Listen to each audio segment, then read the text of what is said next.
36 साल के बाद भाई रच दिया है इस टीम ने इतिहास, और रचने में भी रचिन रविंद्र का था बहुत बड़ा हाथ।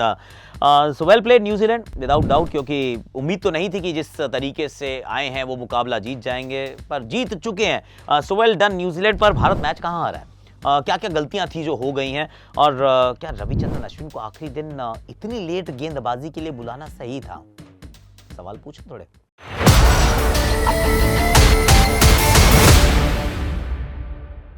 हैशटैग आकाशवाणी। अब नतीजा तो आपने देख ही लिया है, सबके सामने है, छुपा तो नहीं है कि मैच हम हार गए हैं। तो उसमें सबसे बड़ा सवाल जो है, और ये सवाल सही है, बढ़िया टॉपिक है, भैया मैच कहाँ हारे? क्या वो टॉस का नतीजा गलत था, या फिर बैटिंग गलत हुई, या गेंदबाजी में कमी थी? I mean where did India lose the match? I think दो तीन बहुत बड़े बड़े पहलू हैं। पहले तो जब आप टॉस जीत के बैटिंग करते हैं, मेरे विचार में, पीछे मुड़ के देख रहा हूं मैं, फिर भी कह रहा हूं खराब डिसीजन नहीं था। आप पहले बैटिंग ही करना चाहते हैं, क्योंकि बाद में पिच जो है वो स्पिन फ्रेंडली हो जाती है, पेसर्स के लिए उतनी मदद नहीं होती है, इट इज अ फैक्ट। पर क्या उतनी खराब आप बैटिंग करके बच सकते हैं? आई थिंक जो एक बहुत बड़ी चीज हुई वो ये थी कि एक मैच में 2 कोलैप्स वो अलाउड नहीं है। किसी भी जगह आप एक कोलैप्स से तो बच सकते हैं, दूसरा कोलैप्स नहीं करने दे सकते हैं। और खासतौर से अगर एक कोलैप्स जो 46 ऑल आउट है, मतलब 46 पे 5 को हम कोलैप्स कहते हैं, ये तो 46 पे ऑल आउट हो गए थे। तो अब अगर सेकंड इनिंग्स में जब दूसरी नई गेंद आई, तो एक समय पे आप 408 पे 3 थे और 462 आप ऑल आउट हो जाते हैं। इसका मतलब है कि यहाँ गड़बड़ हो गई है, मतलब वहाँ से बचकर निकलना, समझना, संभलना वो इम्पॉसिबल था। तो एक तो वो बहुत बड़ी बात हुई कि 2 कोलैप्सेस जो एक ही मैच के अंदर हुए, और जो ज़्यादा चुभेगा वो एक्चुअली सेकंड इनिंग्स का है, क्योंकि पहली इनिंग्स में तो ऐसा हुआ ना, तूफान आया। अब तूफान आया, आप संभल नहीं पाए, मतलब सब कुछ डूब गया आपका। पर सेकंड इनिंग्स में तो आप संभले हुए थे, और आपको मालूम था कि सिर्फ ये जो नई गेंद है, सेकंड न्यू बॉल की थ्रेट है, ये भारत को तंग कर सकती है। यहाँ पे अगर कुछ गड़बड़ नहीं हुई तो हम डिक्लेरेशन की परिस्थिति में पहुंचेंगे। पर वहाँ पे वो पहले सरफराज आउट होते हैं, फिर ऋषभ आउट होते हैं, फिर राहुल आउट होते हैं, फिर जड्डू आउट होते हैं। दैट वाज अनएक्सपेक्टेड, और आई थिंक वो एक बहुत बड़ा मौका था। तो ये तो हो गया आपके बैटिंग की प्रॉब्लम्स। बॉलिंग के अंदर आई फेल्ट कि जब आपने 223 पे 7 कर दिया था, एक विंडो ऑफ अपॉर्चुनिटी थी कि अब आप यू जस्ट बार्ज इन, और यस लीड हो चुके हैं, पर बहुत बड़ी लीड नहीं है। वहां पे टिम साउदी के साथ रचिन रविंद्र बैटिंग कर रहे हैं, आप स्पिन के साथ चलते रहते हैं, आप फास्ट बॉलिंग को बुलाते ही नहीं है, आप वेट कर रहे हैं सेकंड न्यू बॉल आएगी तब हम फास्ट बॉलर्स को लेकर आएंगे। आई थॉट कि बहुत देर कर दी हुजूर आते आते। आई मीन वो एक समय था जहां पे सीज करनी थी अपॉर्चुनिटी की। अब यहाँ पे मैं समाप्त करता हूँ। वहाँ पे आप स्पिनर की तरफ भी देख सकते हैं कि यार जिस क्वालिटी ऑफ स्पिन हमारे पास है, वहां से आप उम्मीद करते हैं कि टिम साउदी, रचिन रविंद्र, चलो नहीं Rachin Ravindra, at least Tim Southee को किस तरीके से आप आउट कर लेंगे। फिर आपके पास तो रिस्ट स्पिनर भी हैं, आपके पास रविंद्र जाडेजा और अश्विन का अनुभव भी है, पर वो हो ना पाया। आई थिंक वो एक बहुत बड़ा पहलू था, बहुत बड़ा लम्हा था जहाँ पे भारत मुकाबले में पिछड़ जाता है। Last but not the least, runs कम थे नो डाउट, पर यार हमने अश्विन से बॉलिंग ही नहीं कराई। मैं नहीं कह रहा हूं कि अश्विन को बॉलिंग करता तो मैच जीत जाते, पर अश्विन से बॉलिंग नहीं कराई हमने यार। I mean that was surprising and how. हाँ, दूसरा टॉपिक यही है आपका, बिल्कुल सही सवाल है ये, मतलब सवाल है या टॉपिक है कि अश्विन को बॉलिंग क्यों नहीं कराई गई। मेरे पास इस बात का जवाब ही नहीं है एक्चुअली, क्योंकि अगर आप उनके आंकड़े देखें, भाई आपकी टीम का सर्वश्रेष्ठ गेंदबाज टेस्ट मैच में उनसे विकेट किसी ने नहीं लिए, उस भाई ने लिए, पर आपने उसको बॉलिंग नहीं कराते हो। सामने लेफ्ट हैंडर खेल रहे हैं, फिर आप नहीं कराते हो, और आप समझ के परे चल रही है बात कि कब कराओगे, कहाँ चल रहा है। बुमराह के लंबे स्पेल को आप फिर भी समझते हो, क्योंकि 2 ही विकेट गिरी हैं, दोनों ने चटकाई हैं। उन्होंने लंबा स्पेल डालने के लिए कहा होगा, मैं डालता हूँ यार, हाँ तो तुम तो डाल लो।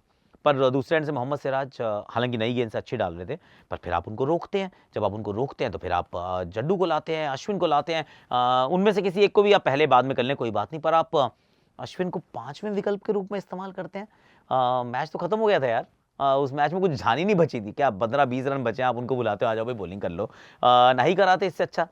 तो मेरे तो बिल्कुल समझ के परे है कि ऐसा क्यों हुआ है। ये सवाल पोस्ट मैच प्रेस कॉन्फ्रेंस में पूछा जाना चाहिए था कि रोहित भाई क्या किया आपने, व्हाट इज द प्लान, क्यों हुआ ऐसा। आई डोंट नो कि किसी ने पूछा है, नहीं पहुंचा, पर आई थॉट भारतीय टीम ने या तो हथियार डाल दिए थे कि नहीं होने वाला, छोड़ो अब तो मैच ही खत्म करना है, पर ऐसा कहाँ सोचते हैं आप। 106 रन नहीं थे काफ़ी, पर इतने भी तो कम नहीं थे कि आप अश्विन को गेंदबाजी ही ना करवाएं, बाकियों से भी तो करवाई है ना। So I thought India definitely missed a trick, and it is beyond my understanding कि ऐसा क्यों हुआ है, कि क्यों नहीं कराई गेंदबाजी।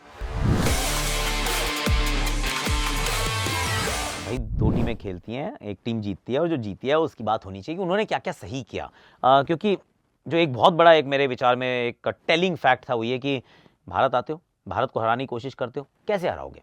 आप सोचते हो स्पिन से ही तो हराओगे, यहाँ कौन-सा कोई फास्ट बॉलर के लिए उतनी मदद होती है। इनफैक्ट आप एक्स्ट्रा स्पिनर लेके आते हो, आप और बड़ी तैयारी करके आते हो। 17 विकेट उनके फास्ट बॉलर ने लिए यार। 20 में से 17 wickets were taken by New Zealand fast bowlers. I think बहुत बड़ी अकम्पलिशमेंट है ये, क्योंकि पहले दिन तो चलो फिर भी ठीक है, 10 विकेट गिर गई, वो सीम हो रही है, स्विंग हो रही है एंड ऑल ऑफ दैट, पर सेकंड इनिंग की 7 विकेट भी स्पिन के नहीं, फास्ट बॉलिंग के पास गए, सिर्फ 3 विकेट स्पिनर ने चटकाई। I thought that was a huge victory. तो वो काम उन्होंने किया जिसकी हमें कम उम्मीद थी। मैट हेनरी की साइडवेज मूवमेंट और रूक की वो जो बाउंस एक्स्ट्रा मिल रही है। टीम साउदी ने 1-1 विकेट ली, बॉलिंग भी कम की। पता नहीं वो कम क्यों कर रहे हैं बॉलिंग, पर उन्होंने डिसिप्लिन प्रदान किया। और टू बी फेयर पहली इनिंग में उन्होंने रोहित को आउट किया, दूसरी इनिंग में 150 बनाने के बाद सरफराज को किया, तो दोनों बड़ी विकेट्स उन्होंने ली। तो ठीक है भैया। रचिन रविंद्र और उनकी batting, Devon Conway, Rachin Ravindra, Will Young in both the innings. I thought application in 3 बल्लेबाजों ने तो बहुत अच्छे से दिखाया कि आप खेल सकते हैं, आप खड़े रह सकते हैं, स्पिन के खिलाफ एक गेम प्लान है और जल्दी आप हथियार नहीं डाल रहे। अब उसमें एक बात ये भी रहती है, आप श्रीलंका से अगर आते हैं तो फिर इन परिस्थितियों में आपको डर नहीं लगता, आप सहमते नहीं हैं कि बॉल घूम रही है, बॉल ज़्यादा उछल गई है, बॉल नीचे रह गई है। हम कहते हैं अभी तो देखा था, पिछले महीने भी यही हो रहा था, अभी भी यही हो रहा है। तो वो एक कॉन्फिडेंस जो था वो नज़र आया इस बैटिंग ऑर्डर के अंदर। एक और चीज़ जो इस टीम को अलग बनाती है वो अनुशासन है उनका, वो उनका डिसिप्लिन है, उनकी कैचिंग है। क्या कैचे पकड़े हैं यार, टॉम ब्लंडल को छोड़ दे, 1-2 ब्लंडर उनसे ज़रूर हुए, पर कूद-कूद के कैचे पकड़ लेते हैं यार। वो डेवन कॉनवे का पहली इनिंग्स का कैच याद आ रहा है, मैट हेनरी का कैच याद आ रहा है। There were plenty of those catches जिसमें आप कहते हो एजाज पटेल क्या कैच पकड़ रहे हो यार। तो ये फील्डिंग उनकी टॉप क्लास थी और डिसिप्लिन के साथ चल रहे थे और टीम मतलब पिछड़ गई थी या पिछड़ रही थी। एक बार तो आपको डर लगने लगता है कि यार ये नहीं हो रहा है, बहुत आगे निकल गए हैं, 350 की लीड भी खत्म कर दी, अरे अब कैसे होगा। उन्होंने कहा कोई नहीं, टेंशन नहीं लेते, let's wait for the second new ball. फिर उसके साथ एक रणनीति के साथ गेंदबाजी करेंगे and then wait and watch, और उसके बाद क्लिनिकल अंदाज में मुकाबले को जीतना। आई थिंक तारीफ करनी पड़ेगी यार। आई मीन और इसकी वैल्यू कितनी है कि 1969, 1988 एंड देन 2024, जब इतने लंबे लंबे अंतराल के बाद आप एक एक मैच जीतते हैं, मतलब सिर्फ 3 ही तो मैच जीते हैं। इसका मतलब यह है कि भारत को भारत में हराना बहुत मुश्किल है वैसे भी, और बहुत मुश्किल होता है न्यूजीलैंड के लिए उससे भी ज़्यादा। क्योंकि अगर इस सेंचुरी की भी बात करें तो I think England and Australia के अलावा किसी भी टीम ने, मतलब किसी और देश ने आके भारत को भारत में हराया है क्या? I don't think that's correct. You can fact check me, मतलब बता दीजिएगा क्या ऐसा हुआ है। पर मुझे लगता है कि न्यूजीलैंड भी तीसरी टीम बनी है जिसने भारत को भारत में शिकस्त दी है in the 21st century. That says a lot. आज के लिए मेरे पास इतना ही है। Like share subscribe comment notification घंटी बजा दीजिएगा, और फिर आएंगे आपसे और गुफ्तगू करेंगे, गप्पे मारेंगे, पर अभी अपन चलता है। Take care of yourself.